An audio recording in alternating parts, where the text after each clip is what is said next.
Buenas hermanos y hermanas, hoy nos encontramos en Bilbao, en Nócora Specialty Coffee. Estaremos hablando un poco y haciendo un challenge sobre el Specialty Coffee en Bilbao. Y hoy nos encontramos con Alejandro, que es uno de los fundadores de Nócora y aparte es una persona con mucha experiencia en el mundo del café. Entonces, hola Alejandro. Buenos días, Rafa, ¿qué tal? Como hemos dicho, vamos a intentar explicarle a la gente un poco pues, cómo ha nacido el concepto de Nócora Specialty Coffee y tu trayectoria en el mundo del café hasta llegar a este proyecto, ¿vale? Entonces, si nos puedes contar un poco cómo te iniciaste en el mundo del café. Bien, supongo que como todos, de una forma rocambolesca y sin pensarlo demasiado. Es decir, creo que como mucha gente en este sector, empezamos estudiando una cosa, preparándose y formándonos para un camino. En mi caso fue estudiar electrónica y acabé en el mundo del café, pero a través del mundo, aunque parezca mentira, a través del mundo del vending. Curioso. Programando máquinas de vending y evidentemente pues no con las calidades que trabajo hoy en día. Eso me llevó después a otra empresa en la que estuve 17 años, llevando el área de formación, calidad e incluso empujando, cuando fui conociendo poco a poco ya por el 2011, empujando ya un proyecto de café de especialidad. Han sido muchos años, sobre todo llevando el área de formación, muchas caras que he ido conociendo del sector, muchas formaciones, de todo, calidades que hemos ido trabajando. Y supongo que ese camino es el que nos ha llevado, a mi socio y a mí, aunque en mi caso con esa trayectoria, pues a crear lo que hemos creado ahora mismo. Vale, dices que eso fue hace 17 años y desde esos 17 años atrás hasta ahora, ¿cómo ves que haya evolucionado en Bilbao y en el País Vasco el tema del café de especialidad? El café de especialidad está sí empezando, pero bueno, digamos que no es que sea del todo nuevo, pero sí que ha tenido varios intentos y el café en general ha evolucionado muchísimo. Por dar datos, en 2007, por ejemplo, más o menos en País Vasco y en Bilbao, más o menos un 25-26% del mercado usaba, en la hostelería sobre todo, mezcla, o sea, torrefacto con natural. Ahora mismo ese cambio se ha dado a más o menos un 2-3%, es decir, ha evolucionado a mejor, pero evidentemente el siguiente paso es la especialidad, ¿no? Los specialties, el trabajar calidades un poco, notables, que sean limpios, que podamos detectar notas de aroma y de sabor mucho más definidos, que haya un trabajo detrás mucho más exhaustivo, más manual. Y todo eso es verdad que poco a poco se está empezando a dar. En los últimos 10 años hemos visto que ha habido varios intentos. Yo creo que ha sido este año cuando hemos empezado a ver ese cambio, cuando hemos visto que en Bilbao se empezamos a posicionar diferentes puntos donde se puede encontrar la especialidad y el consumidor, la bilbaína y el bilbaíno al final poco a poco empieza a conocer y a distinguir, todavía poco, pero bueno, ese es nuestro trabajo, enseñar. Bien, bien. Y en ese sentido, ¿cómo ves que vaya a ser en 5 años esto? Bueno, la verdad es que si pensamos en cómo estamos evolucionando, sobre todo el último año y medio, puede ser una ciudad muy interesante. Es verdad que no tiene los tamaños de un Barcelona o Madrid, donde enseguida pues, explota todo esto, porque son ciudades mucho más cosmopolitas, mucho más grandes y al final permiten el intentarlo y seguro que sale muy bien. Aquí hemos visto varios intentos, en algunos casos no han salido y en este caso ahora sí que se empieza, por eso decía, este último año y medio. En este último año y medio empieza a haber locales donde se empiezan a asentar negocios y empiezan a ser sostenibles. El público lo empieza a demandar, la gente ya viene preguntando por qué orígenes tenemos y al final nosotros desde Nócora lo que tratamos de hacer es formar parte de ese empuje y sobre todo apoyándonos mucho en educación, en educar al cliente final y el que entienda un poquito qué diferencias hay entre unas calidades y otras. Y eso yo creo que entre todos, ¿en 5 años podremos tener? Yo creo que al ritmo que vamos, en 5 años el consumidor sabrá diferenciar, que es lo que tenemos que buscar, que sepan, no que todo sea de especialidad, sino que haya todo tipo de calidades y que el consumidor, que es nuestro objetivo, sepa lo que es una cosa y que es otra y que sepa escoger. Genial. Entonces, ¿tú crees que la tendencia sobre el specialty seguirá creciendo? Y dentro de lo que es el specialty en estos inicios de los que hablas, ¿qué tendencia ves en cuanto a orígenes, procesos, variedades que pueda haber? ¿Qué es lo que más recibe la gente como café de especialidad que lo acepte y luego lo quiera seguir consumiendo, digamos? Bueno, hace unos días creo que era el presidente de la ICO que decía que de aquí a unos años crecerá un 8% el consumo de specialties en el mundo. Y seguramente no estaremos muy alejados de todo eso, que crecerá, no sé cuánto llegará a ser aquí. Pero lo que tenemos que hacer es eso, lo que decía antes, hacer que entender al consumidor qué es una calidad y qué es otra, para luego poder entender todo lo que hay dentro. Es decir, entender qué es un café fermentado, sumergido, anaeróbicos, todo lo que se está trabajando desde hace unos años para acá, para un consumidor que nunca conocía los specialties quizás es algo desconocido, pero es verdad que poco a poco lo empieza a ver. Entonces yo creo que al final nosotros lo que siempre decimos es vamos a dar ese pasito de enseñarles un poquito la base, poco a poco ir implementando diferencias de perfiles, notas y después procesos, es decir, que entiendan un poquito qué tipo de notas te dan los cafés de África del Este, qué tipo de notas te dan los centroamericanos, qué tipo de notas te dan los asiáticos, y a partir de ahí ya sí empezar a hablar de procesos, ¿no? De procesos y de todo lo que hay detrás. Llevamos 10 meses abiertos, hemos tenido, creo que han sido 33 o 34 orígenes diferentes, de procesos un poco más modernos, por así decirlos, hemos tenido solamente 3 orígenes. Y las que han sido súper bien aceptados, las que han gustado muchísimo, pero es verdad que cuesta a veces entenderlos. Entonces, falta eso, ¿no? Falta quizás dar un paso previo y enseñar ahí y después irnos a ese tipo de procesos. Pero la aceptación muy positiva de todo lo que se ha probado hasta ahora.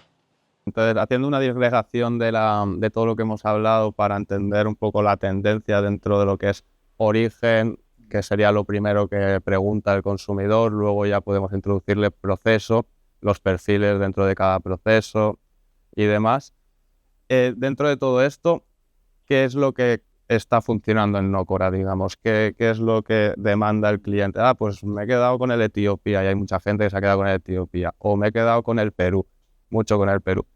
Si vienen a Nócora, ¿cuál sería el café que crees que gustaría al consumidor de Bilbao? Creo que desde Nócora lo que sí que hacemos un poco diferente y intentamos hacer, vuelvo a lo de antes, ¿no? Al final no somos una ciudad tan grande como un Barcelona o un Madrid y por lo tanto tenemos que hacer una labor. La especialidad es un concepto que todavía para mucha gente aquí le resulta desconocida. Tenemos que hacer una labor muy buena de divulgación y de educación con cada uno de los que entran. ¿Qué tenemos que hacer o qué hacemos? Tratar de ver cuáles son sus gustos y hacer entender que dentro del mundo de especialidad es más fácil encontrar diferentes perfiles, por ejemplo, cafés con base chocolate o base caramelo, o florales, frutas, es decir, saberle dar a entender que podemos llegar a todo ese tipo de perfiles y que cada uno puede tener su gusto y con la especialidad podemos llegar a esto. No creemos que haya uno definido, es verdad que normalmente, evidentemente en expreso, los que son café con base más a chocolate o caramelo son normalmente más fáciles de entender, ¿no? Quizás para el consumidor final. Y sí que es verdad que estamos consiguiendo sorprender mucho al consumidor final en el filtro. En el filtro, pero ya en el filtro, ya con notas más flores, frutas, haciéndolo diferenciar mucho de lo que nos encontramos en el mundo del expreso. Y eso es lo que yo creo que tenemos que hacer con el consumidor final, ¿no? con el que está aprendiendo, hacer esa labor de educación y hacerle entender que dentro de todo este concepto puede encontrar perfiles muy diferentes. Genial. No creemos que haya uno concreto, ¿eh? Es decir, No, o estamos sea, encontrando mucha gente con perfiles más ácidos, otros más bases más tirando a una base, un fondo final un poquito más amargo, aunque sean dulces. Y al final creo que lo bonito de la especialidad es que da pie a que podamos encontrar todo esto. me preguntaba por el hecho de hemos tenido 32 orígenes diferentes o 32 cafés diferentes. Lógicamente es muy difícil en un establecimiento tener siempre 32 Sí. cafés y Siempre más tenemos a darle la vez la rotación. 8 solamente, 8 o 10 solemos tener a la vez.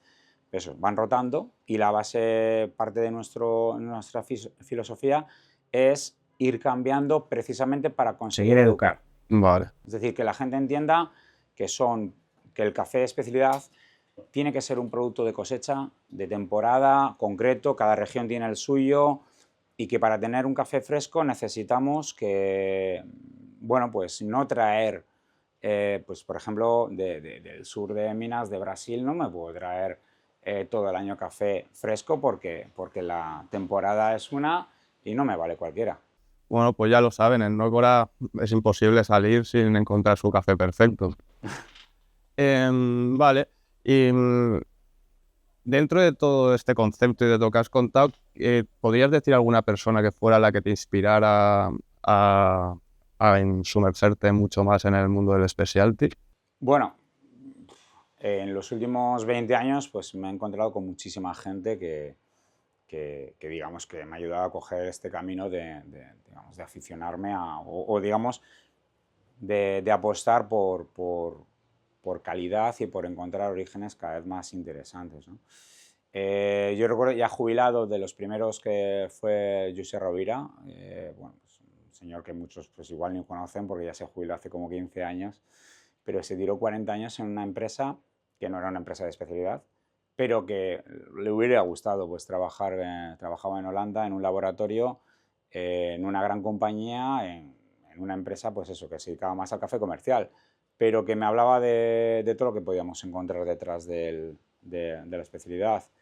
Luego dentro del sector pues tenemos otra persona con la que hace años traté mucho, fue Gonzalo Sanz, muy conocido en Barcelona y que bueno, pues cuando, bueno, yo creo que pocos apostaban por la especialidad,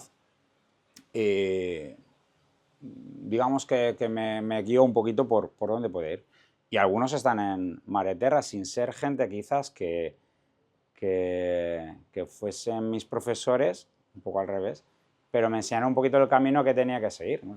Tenéis a Axel, que conocí hace ya en el año 2000, creo que 2008, y vi con él pues una persona que quería apostar por un camino muy arriesgado, porque todavía yo creo que cuando se arriesgó, creo que fue en el 2011 o por ahí, en apostar por especialidad, ostras, se fue de cabeza, creo que lo está haciendo muy bien.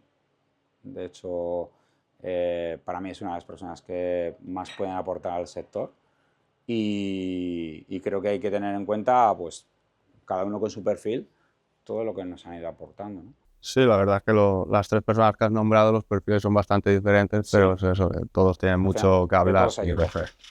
Eso. Vale, y por último, me gustaría entender o saber el pensamiento que tienen en Nócora sobre el importador, el direct trade, si es una estrategia más de marketing, es lo de hago direct trade, pero a la vez no lo hago del todo. ¿Qué figura es el importador para vosotros? ¿Es importante, no es importante? Un poco entender esto dentro de Nócora.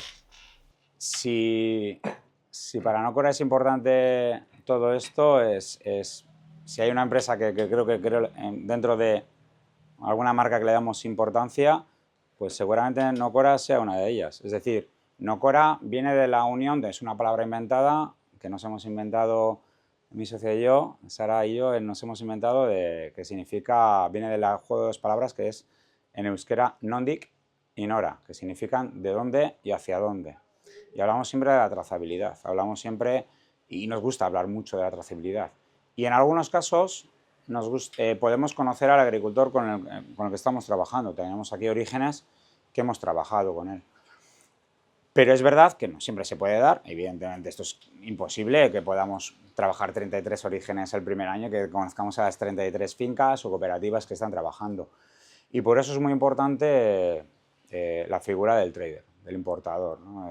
Es muy importante que esa figura sea experta y que nos dé confianza, que al final nosotros podamos preguntarle y que nos diga y que nos asesore y que le digamos, oye, me gustaría tener este perfil, y que sea el importador que me diga, pues tengo estos y este te puede encajar para lo que tú quieres.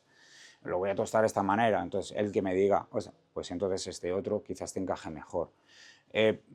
Lo que no queremos nunca, nosotros por ejemplo siempre hablamos de quién está en medio. O sea, nunca decimos eso de traemos directamente sin nombrar al que está en medio. Es decir, creo que es importante dar valor a todos los que están en cada uno de los puestos de la cadena.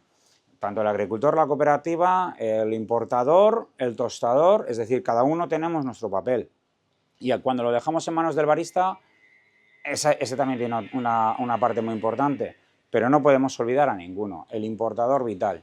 Es decir, tiene que ser el nexo de unión y de comunicación entre quien está cultivando y quien está tostando.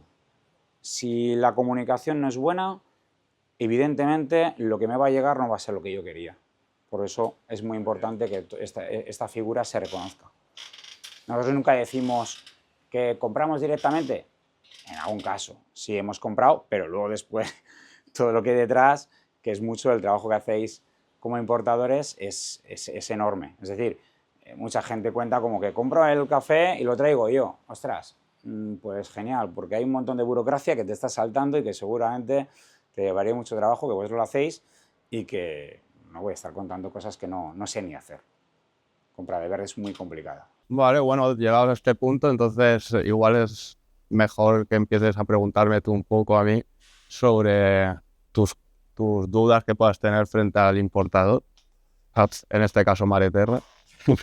Nos gustaría saber un poco qué criterios tenéis en Mareterra para seleccionar y decidir con qué productores trabajar.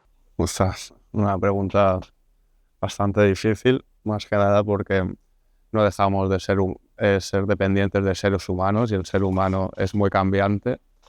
Entonces, en ese sentido, te puedo hablar de experiencias que hemos tenido y a partir de ahí sacar tus propias conclusiones.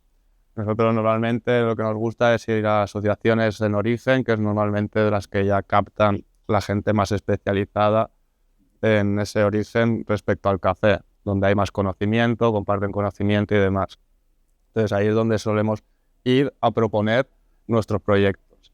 A partir de las propuestas hay gente que se ofrece a vendernos sus cerezas y procesarlas con nosotros y demás con X objetivos. Pero esto no significa que el año siguiente lo vuelvan a querer hacer. Entonces ahí es donde viene la complicación. O que tengan las herramientas suficientes para que te garanticen que el año siguiente van a mantener la misma cosecha, las mismas variedades, las mismas calidades. Pues es muy complejo. ¿Qué pasa? Que nosotros, cambiando la estrategia, lo que hemos hecho es ir más a las cooperativas más que a las asociaciones. ¿Por qué? Porque la cooperativa pues no dejan de haber otras empresas o seres gubernamentales que puedan influir en todo esto por el tema de acopios y sistemas internos. Entonces, te puedo explicar caso Colombia, caso Kenia, para tener dos puntos de vista, ¿vale? Kenia, nosotros, por ejemplo, vamos directamente a la wash station, donde, o sea, una cooperativa que tiene 5 wash stations, y ahí directamente hablamos con productores que suelen entregar el café en la wash station para que antes de entregarlo lo entreguen como Mareterra. Entonces, cuando entregan como Mareterra, a partir de ahí, con esas cerezas, ya las destinamos a hacer un proceso específico dependiendo de la cantidad de azúcar, la cantidad de acidez, dependiendo de la cereza que sea, pues la llevamos a un proceso a otro. Entonces, esto necesita una precisión y una consistencia muy grande en todo lo que hacemos para que en cada etapa logremos el sabor que queremos y lo podamos importar manteniendo estas notas y tengamos toda la data suficiente como para el año siguiente cuando vayamos a hacer exactamente lo mismo e incluso aumentando el volumen. ¿Qué pasa? Que hay productores que les parece mucho trabajo, que no quieren, que prefieren ahora con el mercado tal y como está de alto, pues entregar directamente las cerezas, págame y ya está. Entonces, ¿esto que provoca? Que 2-3 años de trabajo con un productor, cuando el mercado sube, se te puede ir al garete. Claro. Porque no quiere seguir trabajando más, aunque le pagues más. Dice, no, con esto es suficiente. Entonces ahí es cuando te vienen las complicaciones de tener proyectos a largo plazo con productores. Bien. Entonces, ¿qué hacemos ahora? Pues cogemos 20 productores en Colombia, 20 productores en Kenia. Y si pasa esto, lo que hacemos es diversificar todos los procesos entre todos, y si se me va uno, sé que tengo 2 más realizando el proceso y puedo aumentar el volumen. Entonces es ya una regla de 3. Sí. ¿Por qué? Porque somos cambiantes. Pero si te digo que en Colombia llevamos 12 años trabajando con Nelson Bernal, por ejemplo, llevamos 8 años trabajando con la familia Salaverría en El Salvador, no sé, tienes muchos ejemplos de gente que sí, que puedes construir, que tiene infraestructura, que invierten, que todo el conocimiento nuestro lo intentan incluso evolucionar, crear nuevas técnicas. Entonces, ese es para nosotros nuestro proveedor o nuestro productor perfecto. El que dura más de 5 años y el que sigue invirtiendo en conocimiento y en herramientas, y que aparte tiene una relación transparente 100% con Mare Terra y una sinergia de intercambio constante en cuanto a data de perfiles de tendencias de consumo en el este de Europa, cualquier dato que nosotros podamos aportar para que ellos sepan qué volúmenes hacer de qué cafés, pues se lo aportamos, y a la vez ellos nos aportan nuevas posibilidades para lograr nuevos sabores que nos pueden ayudar a identificar mercados donde podamos entrar con esos productos. Entonces, todo esto nos ayuda a desarrollar y a que sea nuestro productor perfecto, porque pensamos que somos para él también el importador perfecto. Muy bien. Entonces, esto es un poco la realidad. A nosotros, en una siguiente pregunta, en Ocora nos preguntan mucho sobre, a veces nos preguntan sobre certificaciones. Nosotros no ponemos certificaciones y de hecho no ponemos ni puntos, aunque compramos siempre cafés con puntajes muy altos, pero nos dedicamos más al perfil. Vosotros, sobre las certificaciones, ¿qué opináis? ¿Es algo que en la realidad tiene cabida, es importante? ¿Preferís valorar otros parámetros antes de poner una certificación?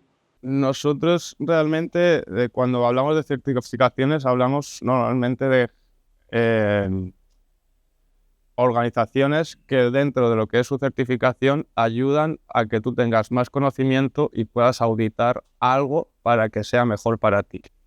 Para mí, ese tipo de asociaciones como la Kenyan Coffee, por ejemplo, yo soy de Kenyan Coffee. Puedo ser también de una asociación como Rainforest, que al fin y al cabo invierte en la sostenibilidad del medio ambiente y garantiza cosas para el medio ambiente. Pero luego hay otras que te certifican un pago mínimo económico y demás, en las que nosotros no entramos, más que nada porque pagamos 12 veces más de lo que exigen estas asociaciones. No tiene sentido pagarles a ellas si no sabemos dónde está yendo ese dinero. Entonces, lo que tengo que pagarle a ella, prefiero dárselo al productor directamente y darle más herramientas para que se desarrolle y no para que se desarrolle una asociación.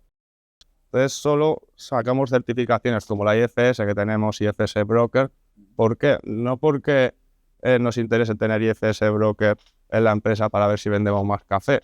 No, es porque ya nos implica y nos obliga a hacer internamente en la empresa una serie de acciones anuales que hacen que optimicemos todos los recursos de la empresa para poder tener la IFS Broker. Entonces, como son tan estrictos, te hacen que tú seas estricto, pero lo hacen para mejorar el funcionamiento de tu empresa y el control, no para ganar dinero ni nada de eso.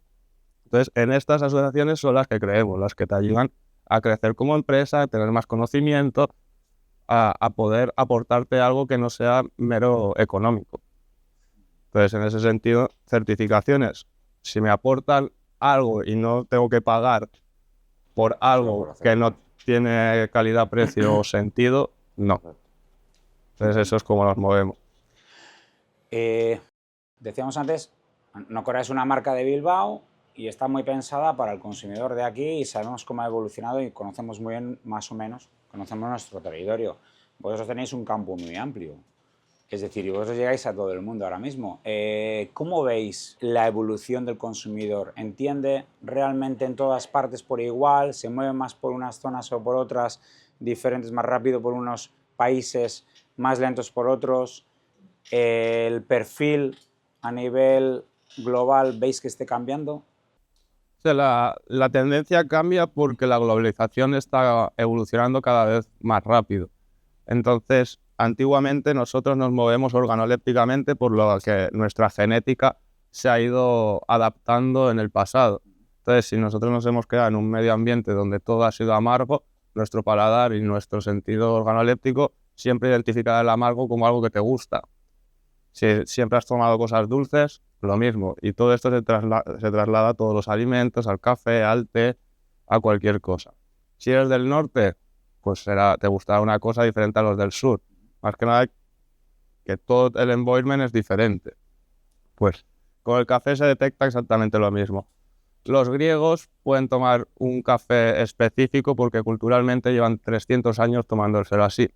Entonces, si su genética ya tiene eso adaptado, para que tú puedas cambiarles eso poco a poco, tienes que hacer una evolución de cafés que adapten a su paladar del amargor sin que nunca desaparezca el amargor hasta que vaya desapareciendo poco a poco y llevarlo a otro sabor. Pues este ejemplo lo puedes traducir con el norte de Polonia, que es todo ácido, les gustan mucho las frutas ácidas porque no son dulces sus frutas, son más bien ácidas. Entonces, cuando toman café, un café ácido les gusta y les resulta más familiar. Entonces, si tú quieres hacer un cambio a Polonia, ya no es el amargor, tienes que ir por cafés africanos con una acidez diferente para ir adaptándolos si quieres llevarlos al dulzor. Y todo esto es así.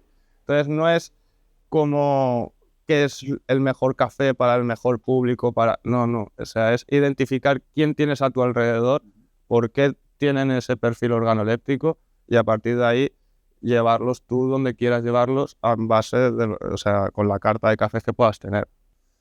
Eso es un poco lo que se ve a nivel global. En China ahora están tomando café, vienen de tomar mucho té, por lo que el nivel en el que han empezado ya es 85-86, da igual el perfil que sea, afrutado, floral, achocolatado, pero si es 85-86, limpio y dulce, se lo van a tomar porque están acostumbrados a tomar tés muy amargos, tés muy dulces, tés de todo tipo. Entonces ahora para ellos eso es como empezar 20 años por delante de lo que hemos empezado en España por culpa del torrefacto, por ejemplo.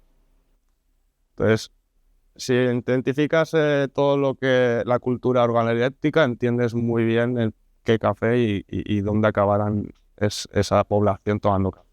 Mucho lo que decimos que hay que saber de la historia de un país para saber pues, los gustos que tiene que tener ese país. Exacto, pero ahora viene la segunda complejidad, que es la globalización. Entonces, ahora, si los chinos se vienen para aquí, los españoles nos vamos para Alemania, los alemanes se van a África, pues nos estamos moviendo y lo que identificaste hace 100 años en Alemania ya no te sirve, porque ahora hay muchas de otras partes. Entonces, ¿qué entra ahí? Un poco pues ya la data y ver con data las tendencias de consumo teniendo una amplia carta de cafés y ir descatalogando y enfocando. Y eso es lo que te va a decir pues, la tendencia de dónde tú estás ubicado, pero no es la realidad a lo mejor de una parte de Bilbao, no es la misma realidad que otra parte de Bilbao, estando en la misma ciudad. Sí. Por el poder adquisitivo, por la cantidad de turismo que pueda haber en esa parte de Bilbao. Entonces, todo esto es muy, muy cambiante, pero lo que sí te asegura el Specialty que todos estos sabores van a hacer que puedas llegar a cualquier perfil de esta gente. Con los cafés convencionales son cafés lineales que te van a hacer que no tengas esa flexibilidad para que cada cliente que entre le des algo que le pueda gustar. Va a ser un sí o un no. Aquí va a ser un bueno, pero esto igual o lo otro, pero no va a ser un no. ¿Sabes? Sí, por eso lo que tú estás comentando, nosotros lo vemos con nuestros clientes, ¿no? Aquí en Ocora siempre tenemos 2 perfiles para expreso, 2 perfiles para filtro y en función de dónde venga ese consumidor, ese cliente, escoge uno o otro, lo vemos muy claramente. Norte de Europa nos van a, dices Etiopía, no quieren otra cosa, no lo dudan, no quieren ni probarlo. Dicen, no, Etiopía ya, pero si te vas al sur de Europa, pues ya te van a perfiles un poquito con un deje más amargo, ¿no? Es obvio que al final la historia de la trayectoria de cada territorio, pues al final define el gusto de ese territorio. Exacto.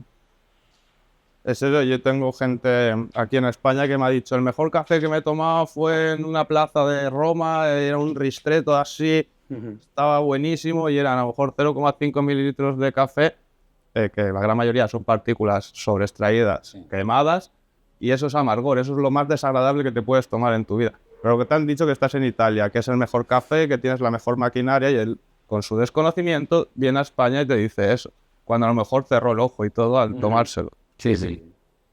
Ahí Sí, también entra un poco el marketing. Y la sugestión de dónde estás en cada momento. Es decir, tú te vas a Colombia, los que trabajamos en esto sabemos que a no ser que estés yendo por trabajo y te van a poner un café de los que quieren venderte, normalmente cuando vas como turista, el peor café de Colombia que te vas a tomar, o sea, normalmente vas a ser como turista en Colombia. Es decir, los buenos de Colombia no están en Colombia. Exacto. Aquí. En Colombia tomas soluble. Entonces, cuando tomas un café allí como turista y vienen aquí, toma un café de Colombia y tú piensas, ¿y cómo era? O te traen y dices, este es durillo, ¿eh? A lo mejor en la cafetería debajo de tu casa tienes mejor Colombia de lo que tienen en toda Colombia.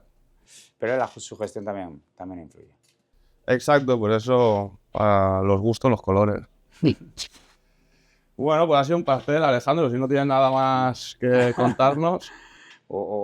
Pues nosotros por nuestra parte encantados de que hayáis contado con nosotros para este podcast. Ya como os hemos dicho antes, pues nosotros llevamos 10 meses de vida solamente. Llevamos con mucha proyección por delante, llevamos un trabajo, también es verdad que es un trabajo previo de años atrás para poder ponernos como nos estamos poniendo, pero con ganas de seguir evolucionando juntos, además, y seguir conociendo orígenes y hacerlos llegar al consumidor final. Vale, una última pregunta que la estamos haciendo ya a todos. El tema del azúcar, ¿cómo lo ves? Aquí en Ocora puedes encontrarlo, ¿no? Tenemos un espacio para que el cliente se eche un poquito de agua y se lo beba antes de tomar el café, se ponga la tapita en el vaso, vale. Pero lo que no tenemos es azúcar. Es decir, no es que no tengamos azúcar en toda la tienda, lo tenemos escondido. No se lo prohibimos a nadie, pero a todo el mundo le decimos, prueba primero y después te doy el azucarillo. Si lo necesitas, tómalo. Es decir, no le vamos a prohibir a nadie tomar azúcar. Pero prueba primero antes de añadirle. No le pongan azúcar, por favor. Un dato. No se lo prohibimos, pero al tenerlo escondido y al indicar que prueben primero, normalmente casi nadie le añade azúcar después. Genial. Tenemos comprobado, porque hemos hecho las cuentas, por número de ventas, cuántos azucarillos han salido, y para que cojamos este dato es muy importante. Cuando tienes un café dulce, o con ligeramente más ácido, o tirando un poquito amargo, pero con la base más dulce, normalmente el cliente no le añade azúcar. Cuando se lo indicas y cuando le asesoras.